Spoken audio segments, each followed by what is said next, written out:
Hello my loves, welcome back to another episode of Unfollowing Mum. Today I'm going to be chatting about something that is coming up this weekend in the UK. That is of course Mother's Day.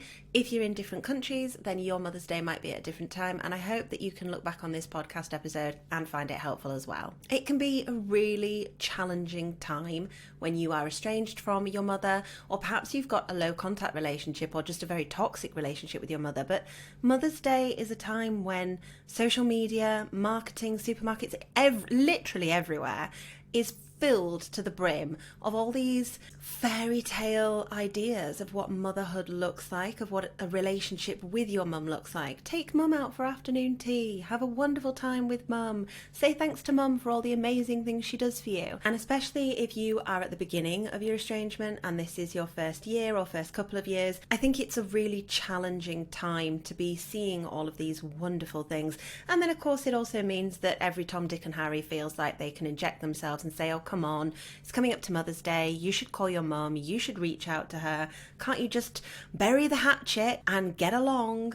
And unfortunately the whole situation becomes amplified around Mother's Day. For me it has anyway. And if you're the same, I'm hoping that some of the things discussed on this episode will make you feel a little bit better, because we all know that whilst the supermarket has an abundance of best mum in the world, thanks for everything you've done for me, and all these wonderful heartfelt messages, unfortunately there aren't any cards suitable if you have a toxic mother, because no one wants to slap "Hi mum, thanks for the trauma" on the front of a card. And look, I know I'm joking and I'm being flippant there, but the truth is there is a real sense of grief around Mother's Day, because you are being bombarded with all these positive images of what your relationship with your mother should look like, what an adult relationship with an older female will look like, two mothers together perhaps with all the children running around, and all of these social media posts about thanks mum for all you do, the best mum in the world, all of these constant reminders of how you failed to have that relationship with your mother, or perhaps a sense of resentment because why can't that be you? Why can't your mother behave in the way that other people's do?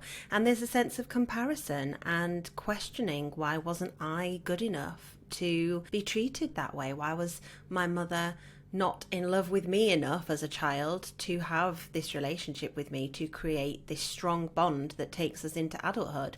And it's a really challenging time. Of course, if we're logical, we know that it's not about us. We know that it's not because we weren't good enough. We know that it's not because there was something lacking in us. It's about her and how she behaves. But that doesn't make it any less difficult to swallow, and quite honestly, to avoid internalizing it when you have been raised to do exactly that.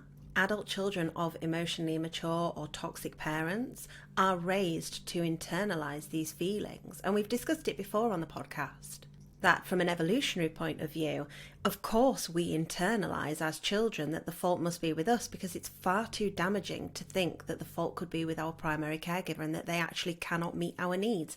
That's terrifying to a child. So right from these early ages, you grow up believing that you are the problem. And I think Mother's Day amplifies those feelings, because you look at everybody else and you think, gosh, I wish I could have that relationship with my mum. I wish I had a mum like that. What's wrong with me? And the truth is, there's absolutely nothing wrong with you. It's not about you. It's about her. But it's also absolutely okay to grieve and to feel despondent that you can see this beautiful relationship that other people have, and you're never going to have that for yourself. In some ways, I think we're not grieving for the relationship with our mother. I did a radio interview last week speaking to BBC Berkshire, and one of the questions they asked me at 8:15 in the morning, I might add, I mean, talk about choosing violence at that time of the morning, was, do you miss your mum? Are there things that you miss about your mum? And of course, yes, there are, because relationships are complex. They are messy and difficult, and absolutely there are things that I remember that I miss about my mum. But, and this is really quite sad, I think what I'm missing more is the idea that I had of what our relationship was. I've said a few times on the podcast that if I look back 10 years ago, I would have told you my mum was my very best friend. And in reality, now I see it through a different lens. No, she wasn't. We were incredibly enmeshed with one another, and what we had was a very toxic, abusive, controlling relationship, to the detriment of not just myself, but the rest of my relationships. So the reality is, when I think about how I miss those memories are an illusion that I've created in my mind to excuse her behaviour and to make it seem more tolerable and to be able to survive the situation in which I was in. So when I really sit with it and I think about whether or not I'm actually missing my mum, or whether this grief surrounding Mother's Day is about my relationship to my mother, I think it's much more about what should have been, what could have been, and the illusions that I've created in my mind.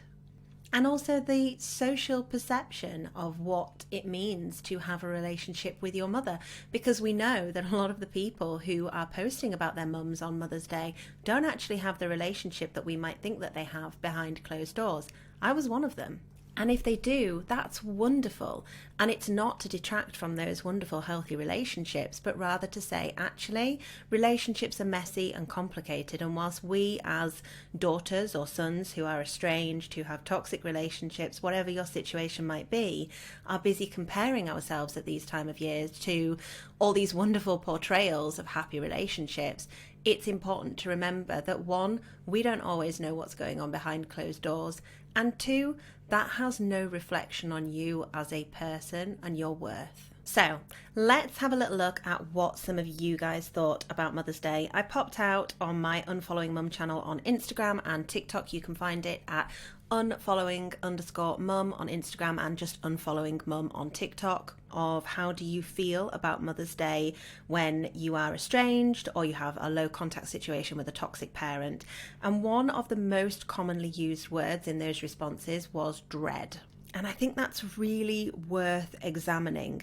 One lady had replied, "Dread, social media drives me mad and I feel like a failure." And that kind of underpins everything I've already said in this episode, but I wanted to dig a bit deeper into it. The word dread means to anticipate with great apprehension or fear, and I think it's really interesting to look at how we feel such dread around this time, if you do. I feel very strongly that, especially if you are in the beginning of your estrangement, it is so difficult, and dread is an accurate description for how you might feel. I feel like now, the place that I'm at in my journey, and I hate that term, but I certainly think it's appropriate here, I feel like I've got to a place where I have almost made peace with the situation that I have with my mother, and that the relationship is never going to be repaired, and that what I'm missing is an illusion of what the relationship was. And the more that I dig into my past, the more that I look at healing my inner child, the more I realise that actually the person I'm missing is somebody I never knew. But that first Mother's Day, dread would have been an accurate summary of how I felt. I was dreading it. I was dreading social media,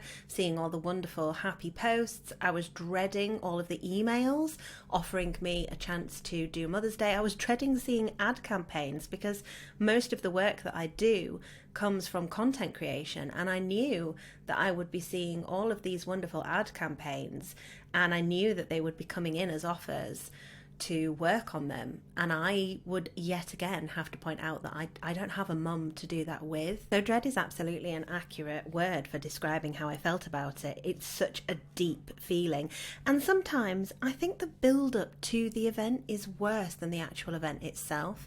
The dread of knowing that you're going to see, the dread of knowing the emails are going to come, as opposed to actually receiving them, actually seeing all of the social media posts. It's the dread of knowing that you're going to go through that experience and trying to work out how you're going to mitigate that. Probably more keenly felt when we talk about dread is the dread of knowing that this is going to be a time when everyone is going to be saying to you, "Oh, do you not think that maybe you could, reach out?"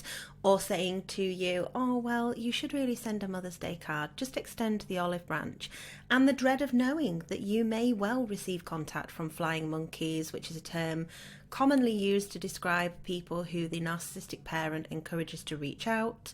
Or you might receive contact from other relatives. You might receive contact from siblings who say, "Hang on, I can't believe you didn't contact mum on Mother's Day. What the hell are you playing at?"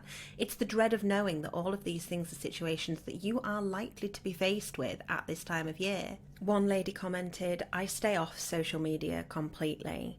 It absolutely breaks my heart. Whilst another commented that they knew they were going to be receiving an angry phone call from their brother, as they had for the last 4 years, and they just did not want to deal with it. So I think the dread surrounding Mother's Day, whilst some might listen to this and think, gosh, that just sounds a bit self-pitying, or it sounds like perhaps you're over-dramatising it in your own head, I think it's really valid, because if you know that these things are going to hurt you and you have to work out exactly how you're going to get around them, then that can be a real challenge, and it's absolutely valid to dread it, especially when it's your first couple of Mother's Days. Going back to the comment about I stay off social media because I find it absolutely heartbreaking, I think social media is a bit of a double-edged sword, because on the one hand, I found it incredibly healing and validating to see other people talking about narcissism. I found it very educational. I found it very useful in learning that I am not alone, and I hope with my content and the podcast that is exactly what I am doing for you as the listener.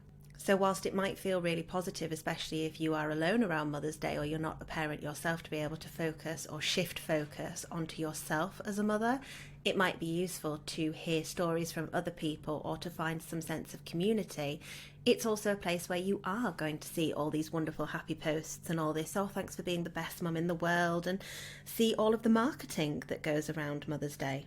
And that can be incredibly cutting. And I think also quite often we'll see pictures that our friends and our loved ones will put up, and there's almost a guilt that surrounds feeling really jealous of that, almost a guilt that surrounds being happy for them for having that situation, but feeling like a bit of a bad person because you're annoyed that you've seen it and you don't want to see it. You just want to think, oh, just fuck off. But actually, you're really happy for them and you're not trying to detract from their wonderful relationship with their mother, but you're just really sad for yourself. And then you can get into this spiral of saying, oh God, well, I'm such an awful person. I resent my friend not having an abusive parent. And of course you don't. It all comes back to feeling jealous, to wondering why you can't have that experience, and to questioning and trying to invalidate yourself. Because it's perfectly normal to feel jealous. It's perfectly normal to see all these beautiful photos of mums and all these wonderful tributes to mums and think, God, this sucks. That's normal. That's a human experience, and there's nothing wrong with you for thinking that. I think marketing has got better as well. I've received quite a few emails from different brands asking me if I'd like to opt out. One of them was Etsy, and I was really impressed because Etsy's whole point is to sell around these big holidays, and they emailed me to ask me if I would like to opt out. It was just a generic email that went out to everybody. I've also seen it done by Marks and Spencer. There have been so many brands that seem to have picked up on the fact that for whatever reason, because for some people Mother's Day might be triggering if they've lost a child, Mother's Day might be triggering if they've lost their mother. So there are so many different reasons why someone might not want to have these marketing emails. And it's become increasingly common for marketers to step up really and think, okay, how can we avoid causing a bit of conflict and a bit of pain this Mother's Day? And I love that marketers are handling it in this way, because I don't feel that Mother's Day should be in any way diminished because of my situation. And I don't feel that Mother's Day should be forced to change because there are a group of people that find it painful. Let's be honest, if we did that for every commercialised holiday, we really wouldn't have any. And whilst it is a commercialised holiday, it is also a good opportunity to be able to be thankful for the mother in your life if you have one that is worth being thankful for. One of the suggestions when I asked people how do they cope with Mother's Day and what do they do was that they celebrate the women in their lives that have made a difference, who they have viewed as maternal figures, not necessarily their mother, especially if they have a toxic relationship with her. It might be a family friend, it might be an aunt, it might be a grandmother, it might be a friend or a sister or somebody that has just made a difference to you. Allowing yourself to recognise and feel gratitude for the female figures in your life that have made a difference and that have had a positive impact in your life as opposed to the mother who didn't can be really powerful at this time of year. One of the responses that I received around how people feel about Mother's Day was somebody who wrote, I send a card out of obligation, but I look for cards that don't use best mum or say anything about her being a good mum because she wasn't, but I feel like I have to send a card. And I think that is a situation that so many who are in low contact situations will recognise, or who feel like they have a really toxic relationship with their mum but have not chosen to go no contact for whatever reason, because that's absolutely valid as well. This is not a podcast that encourages you to become no contact. It would be incredibly irresponsible, because there are so many different factors to consider, and estrangement is not the solution for everybody, and that's perfectly valid. It might be that you've chosen to become limited contact, or that you speak to your mum upon occasion, or perhaps you've never even addressed the fact that you have a toxic relationship with your mum. You're just aware of it. And that's quite often what happens when you find somebody resents sending the cards to their mum, looks for things that don't have anything about her being a good mum, the best mum, any of these accolades that we give to a mother when we have a positive relationship with them, because they know deep down that what they have is a toxic relationship with their mother, but they're not going to challenge it because they can still protect their peace from a distance, and that's absolutely okay. I also think it's really important to let go of the guilt surrounding feeling like you have to send a card. If you feel that in order to protect your peace and in order to maintain some sanity in a toxic relationship with your mother, that the best situation is for you to send a card, then that doesn't make you a coward because you haven't addressed the relationship issues. And it also doesn't make you a bad daughter if you really don't want to, but you just think, oh, for God's sake, I've got to do one just so that I don't have to deal with a sibling having a go at me, another parent having a go at me, other family members, whatever it might be, her ringing me up crying. I'm just going to send a card because it's easier, but I don't want to. That doesn't make you a bad person or a bad daughter or a coward. It doesn't make you any of those things. It makes you someone who's weighed up the options and gone, yeah, best course of action for me here is to send the damn card, and I'm just going to look for something that doesn't say any of the things that I don't feel she is. I also received a message from someone on TikTok that said, I've just done this, referencing cutting off a toxic parent over Christmas. It's so hard. What does everyone do on Mother's Day? I feel awful and weird not sending a card. And my response to her, as someone who'd said that she didn't want to send a card but felt weird and awful, was that she needed to let go of the guilt of not sending a card, that if she chose not to, that was absolutely fine. But equally, if she wanted to, that was also fine. There is no right or wrong way to navigate this experience. If you find yourself in a similar situation and this is your first or maybe 10th Mother's Day without your mother, and you're thinking, gosh, I feel really guilty that I'm not sending a card, then let me just say to you to let go of the guilt, because you don't need a commercialised holiday, which is what Mother's Day is, even though it can be wonderful if you have a positive relationship with your mum, or you have someone that you want to celebrate, or you're celebrating it for yourself with your children. I'm not saying that commercialised means bad. It can be great, but it is a commercialised holiday, and I don't need that to guilt me into changing my decision that I made based upon protecting myself from abusive behaviours. I am no contact with my mum for a reason, and sending her a card on Mother's Day is only going to bring that contact back into my life and bring more pain, because I made my choice for a reason, and Mother's Day or any holiday does not impact that choice. I actually did a video reply to that particular comment because I thought it might be useful for the person who'd asked to see other comments from other people, so I did it on my Toby and Rue TikTok, and so many people replied saying that they'd slipped up after their child was born and instantly regretted it, or they'd sent a Mother's Day card and welcomed their parent back into their life only to feel that actually all the reasons they went no contact in the first place were still there, because of course they were.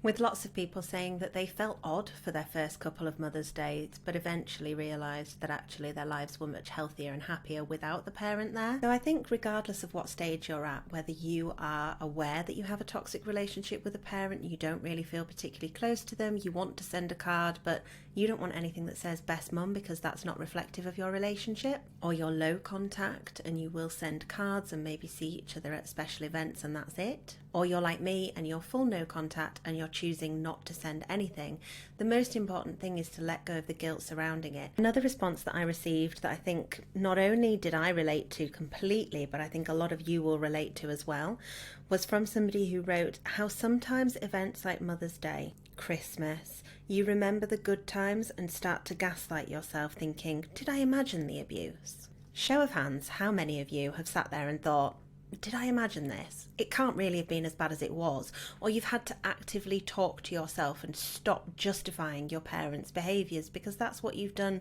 for the entirety of your life. My hand is firmly in the air, and I'm sure there will be more than a few of you who have your hands firmly in the air, or metaphorically at least. And events like Mother's Day, Christmas, special occasions absolutely see us remembering all the positive times, see us remembering all the things that we did love about our relationship and missing them, or that we thought we loved. As I said earlier, the illusion that we created for ourselves of the positive times and the things that we did enjoy with our parent, and allowing that to become the narrative so that we can feel more comfortable in their presence. Questioning yourself and asking whether or not you imagined the abuse, whether or not you imagined the toxic behaviours, is a perfectly normal part of cutting ties with a toxic parent, or indeed of being raised by a toxic parent if you're not at the point of cutting off yet. When you are raised by a toxic parent, one of the most common behaviours that they will model to you is to gaslight. They will spend their time gaslighting you. So many of us will have heard things like, oh, for goodness sake, you're overreacting,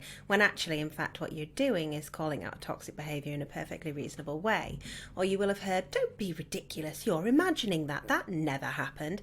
I used to hear it all the time, but the reality was I wasn't imagining any of the situations I was talking about to my mother. She just did not want to acknowledge that they'd happened. So, gaslighting. And as children, if this is done to us enough, then it's a behaviour that is modelled to us, and of course we pick up on how to do that, so we do that to ourselves. The very wise Helen Villas, who runs Liberation Helen across TikTok and Instagram, and will be chatting to me on the podcast later on in the year, said to me once, the way to identify whether or not you are self-gaslighting, to imagine someone else saying exactly the same thing to you and look at how you would feel. If you feel angry and invalidated, then the chances are you're self-gaslighting. Can you imagine if around Mother's Day someone else started to point out all the wonderful things that had happened in your relationship with your mum? And I'm sure that this has been the lived experience for many of us, especially if you have siblings or other family members who feel that you should not be estranged from your parent. How does it make you feel when they point out all of the wonderful things that your mum has done, or all of the wonderful moments that you've had together? Chances are it makes you feel pretty annoyed and pretty frustrated, because you'll want to come back with, yeah, but hang on a minute, what about this? And this is why I went no contact in the first place, because of this. If you would feel that way if someone else said it to you, then you are self-gaslighting. One of the ways in which I challenge myself when I start to self-gaslight is to sit with the memory and think, okay, yeah, is that how that happened? What else do I remember around that? And more often than not, there are a lot of things that I remember that my brain is saying to me at the time, no, this was a wonderful, loving memory, when actually I dig a bit deeper into it, knowing what I know now, it's not at all what it appeared to be. And even if it is, when I really sit with the memory and investigate whether or not it was this wonderful, happy time with my mum, there are almost always things that will crop up that I will also remember that justify why I don't have contact with her. I also find that journaling and writing down my thoughts and feelings really helps to bring things up for me. So I do that quite a lot. Allow myself to question whether or not these memories that I have are accurate, or are through the lens of a child who needs a parent and can't rationalise that that parent cannot provide them with the care that they need. I also had lots of messages from people saying that they really felt like a failure, and I know we've briefly addressed the feelings of failure in this podcast episode already, but I think it's worth digging a bit more into why we get those feelings of failure. Firstly, you are not a failure if you don't have a positive relationship with your mum. As I've mentioned before, it's so common for us to assume that everything is as we see it, but I'm a prime example of someone who outwardly looked to have a wonderful relationship with her mum, even bought into the illusion herself of having this wonderful relationship, but actually upon reflection and further investigation and education and almost an awakening to the relationship and what it actually was, it wasn't positive at all. Comparison is the thief of joy. And when we compare ourselves, especially on things like social media, it's easy to fall into the trap of feeling like a failure, when in reality what we're comparing ourselves to might be an illusion. I strongly believe that the feeling of failure comes from this idea that we're given of being a good child, whether that be an adult child or an actual child. So often we fall into the trap of believing that being compliant or accepting of abuse means that we are a good child, that we're being good. And then when we challenge that, the guilt is huge. Then if we look that one step further and look at an estrangement situation where not only have we challenged that and stepped out of the good child role, but we've challenged that and not had our needs met. We've not been met with acknowledgement, we've not been met with validation. So of course we feel like a failure, because what we needed at that time was acknowledgement and validation from our parent. Okay, yes, that wasn't acceptable when you were a child, and that attempt to make a repair. But what we so often find in estrangement situations is that there is a blatant refusal to acknowledge or validate and then to go on and make a repair. Or there is a promise that there will be a repair made and it never comes. So of course we feel like a failure. That's absolutely natural. But you haven't failed if you don't have a positive relationship with your mother. And it has absolutely no bearing on your self-worth. One more time, you have not failed if you don't have a positive relationship with your mother, and it has absolutely no bearing on your self-worth. So what are some of the things that were recommended by people who have been through this? It's not their first rodeo. This is maybe their 3rd or 4th or 10th Mother's Day without their mother, and they feel like they've come to some peace about it. The first piece of advice that came in quite a lot is for those of you who are mums, and that was to focus on yourself as the mother, to embrace the day as something special for you and your children, whatever that might look like for you. It might be that you have a partner who's got the kids to get you some presents, make some cards, bring you breakfast in bed, all those lovely things. Or it might be that you want a nice day out with your children. However that might look, focusing on yourself as the mother in that scenario is a great way to deflect from thinking about your own experience with your own mother. On a similar vein, a lot of people who are not mothers themselves commented to say that they focus on themselves on that day and that they actively celebrate themselves. One person said, I celebrate me and buy myself a treat. I parented myself as a child, so I'm damn well sure going to make sure that I celebrate myself on that day. And I think that's actually a really positive way to look at it. Perhaps booking yourself out some time, booking yourself a treat, be that going for a massage, getting your nails done, booking yourself into a crafting course, taking yourself to the cinema, whatever that might look like, that you can do something special for yourself on that day. I think that's a really positive way to look at it, because if you have spent a lot of your time parenting yourself, be it as a child or be it now, or you want to reframe cutting yourself off from your parent as reparenting yourself and putting yourself first, then Mother's Day can be a great opportunity to celebrate the fact that you have put yourself first, to reframe the day. I think it's really easy to stay in a negative headspace about it, but actually if we do flip the day and we reframe it, it can allow us to see it as something much more positive than it perhaps feels like it is in the moment. And it might be that you don't want to do anything that costs you anything, or you're not in a position to do so, so you block out the day to sit on the sofa and eat snacks and watch movies and just generally relax into the day. However you celebrate yourself is perfectly valid, but celebrating yourself, be it as a mother or be it as somebody who has taken the steps to actively reparent themselves, work on themselves and protect themselves from a toxic force in their life, who unfortunately happens to be their actual mother, is a great way to reframe the day.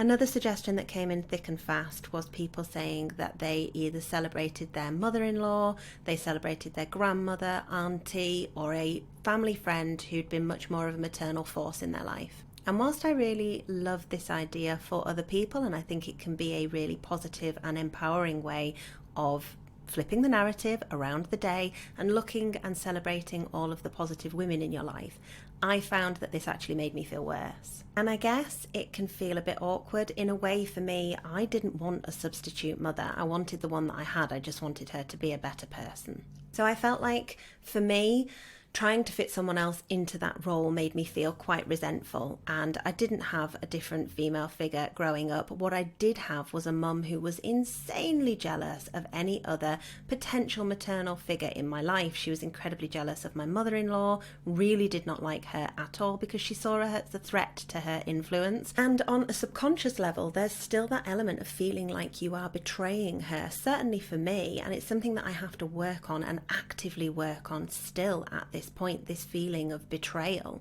which is so ingrained in us when we have a narcissistic mother. So I find for myself that focusing on a different woman and almost celebrating her as a maternal force can be a real challenge for me, and it doesn't suit my needs, but it might suit yours because it clearly worked for a lot of people. What I will say is that if you are battling with those feelings, those subconscious thoughts of betrayal, even though you've made the most difficult decision and what feels like the biggest betrayal, you're not on your own, and that's absolutely valid. We'll get there together. The final suggestion that again cropped up quite frequently, probably less so than the others, was to completely ignore it. Pretend it is just any other Sunday and it's not a big deal. Forget that it's even happening. I think in a way this felt almost overly simplistic to me. It's easy to say ignore it, pretend that it's not happening, but what that probably means is throw yourself into something else, be that work or whatever it might look like for you. And whilst that might work for some people, I find that avoiding the way I'm feeling about things doesn't necessarily work for me, other than to put it off and my emotions come out in some other way. But if just ignoring it, because it is just a commercialised holiday, works for you, then go for it. Just ignore it. There is no rule that says that you have to celebrate or feel a certain way about Mother's Day. And again, if you've listened to all of this and thought, I don't feel any of these ways, in fact, I'm completely ambivalent towards the whole thing, then that's absolutely normal as well. There is no right or wrong way to react in these situations. And the way that one person who is estranged might react doesn't invalidate the way that you feel about your estrangement or your toxic experience with a parent. And that's it. That's all I've got for this episode. I hope that whatever you are doing, you feel at peace. And I send you kindness and love over Mother's Day and every day, because I know how difficult it can be to cut ties with a toxic parent or to navigate a relationship with them. And I hope that you can find a way that works for you and protects your peace. Thank you for listening, guys. I've been Harriet Shearsmith, and together we are Unfollowing Mum.